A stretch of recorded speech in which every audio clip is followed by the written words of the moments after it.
Përfaqësuesit e partive politike ndërprejnë takimin koordinues për Komisionin Parlamentar për çështjen e zgjedhjeve dhe emërimeve për të bërë konsulta shtesë.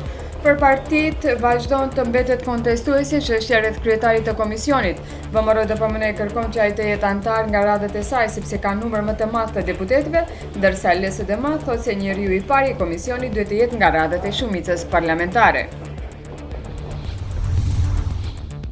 Prokuroria Speciale Publike sot deklaroi se do të hap 4 hetime financiare dhe tatimore kundër 4 personave, ndërsa në ditët në vazhdim do të ngrihet edhe akt akuz për rastin transportuesi, ku si akuzuar i parë është kryetari i manastirit.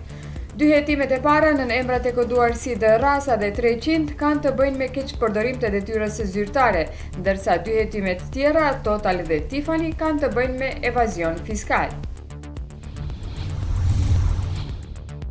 Sulmuesi i sulmit të dieshëm terrorist në Londër para parlamentit britanik ka qenë i njohur për shërbimet edhe ka qenë i thtarr i ideologjisë islamiste.